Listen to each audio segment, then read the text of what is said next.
First of all, welcome to Swinburne and thank you for taking the time to talk to me today. Students tuning into this broadcast are interested in finding out a bit about you and perhaps what it means to be a Vice-Chancellor at Swinburne. So what does your role actually entail? Thank you. The role of the Vice-Chancellor is to look after the whole organisation. It's a broad role and encompasses the need to be responsible for the academic programs, the education and teaching quality, to ensure that that's the highest calibre for the students, and also to ensure that the research undertaken is of a high standard. The Vice-Chancellor is also responsible for all aspects of the university's operations, so that includes IT, finance, all the corporate aspects of the role and the organisation.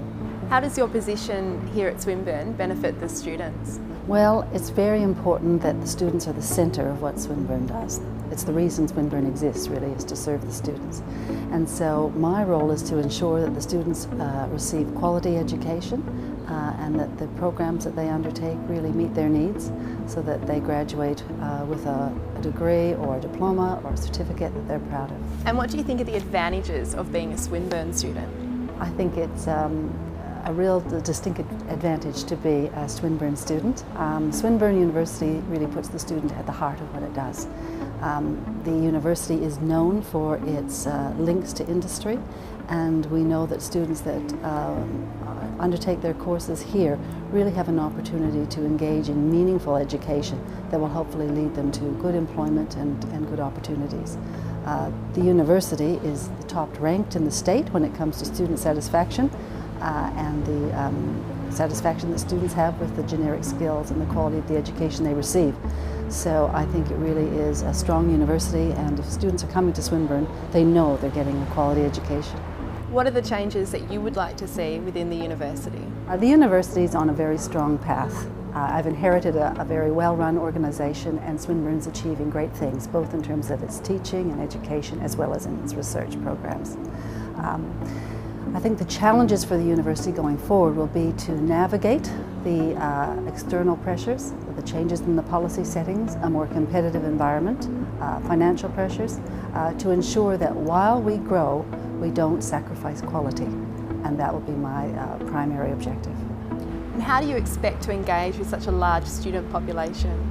We have a very large student population, so I will rely on a number of ways to ensure that I stay attuned to what the students need. Some of that will be through the student representative on council, through the student association, the student unions, through monitoring the responses that students give to the satisfaction and looking at their results and their progress. This helps me to know if the students are achieving a good education. And it's also helpful for me to have informal ways to connect with students. I look forward to ways to celebrate the successes that students achieve at the university, and to also be open to any issues that might come forward. And could you tell us a little bit about yourself? What were your university days like? I was really lucky to be a full-time student. I lived on campus for the first year, and that I think was a real advantage because it helped me to really get involved in student life early. I also worked part-time while I was going to university full-time. And in those days, universities were, there was a lot of student life, there was a lot of activity. There'd often be some discussions, some forums, some demonstrations. It was a pretty lively time, so student life was really very positive. I think that it was most important not only for me to have a good education, but it also helped in my own professional development, because it was all the extra things that university offered as well that I think I really benefited from. Do you have a personal motto? I don't really have a personal motto, but I guess something that's always guided me is a statement that my grandmother made to me. She was from Iceland. She obtained a year 3 education herself, but she was very committed to education. And she said to me, get an education and make a contribution. And I think that's always guided me in my life. And what motivates you and why? I think what motivates me is a reach for excellence in whatever I do, a compassion for humanity, and a wish to really make a difference in the things that I achieve. What challenges personally and professionally do you expect to face in this role? I think that the whole sector is going to be experiencing a number of challenges. We've gone through a great deal of policy change in the last few years that are affecting the higher education as well as the TAFE sector, and the research area as well. And that won't change. I think that the economic pressures are going to continue to be quite steady in the sector, and that will be a challenge for the university.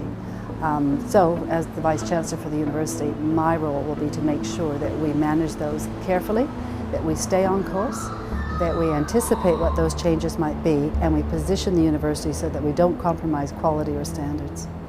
What do you believe makes a successful leader?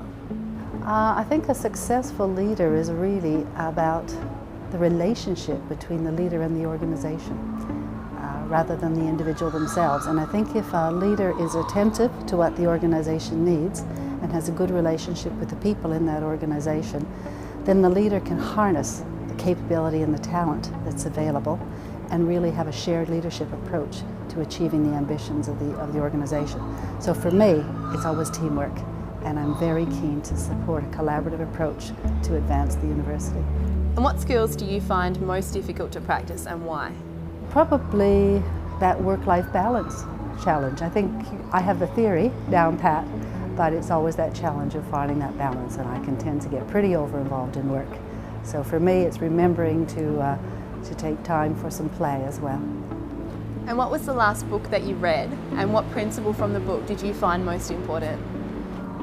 The last book I read was an interesting one, The Immortal Life of Henrietta Lacks. I don't know if you've come across that book yet, but it's an interesting one, and it really talks about a woman who many years ago, unbeknownst to her, had her cells taken.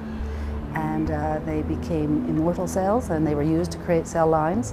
And a whole multi-million-dollar industry in the healthcare world was based, and a lot of research was done based on that cell line. And her family never knew that that happened until about 20 years later. And I think that book for me really reminded me of the importance of ethical conduct in research and the need to make sure that we really have transparent and fair processes and we treat all human beings fairly. Was there anything else you wanted to add? Well, first of all, I'd just like to say thank you so much for the opportunity to talk to the students in this way. One of the challenges that I experience is that we have a huge student population. So I think it's very important that I find mechanisms such as this to reach out and let the students know who I am, and really let them know that they do really, they really are at the heart of what the university is all about. So thanks. Thank you for coming in and chatting to us today, and good luck in your new role. Thank you.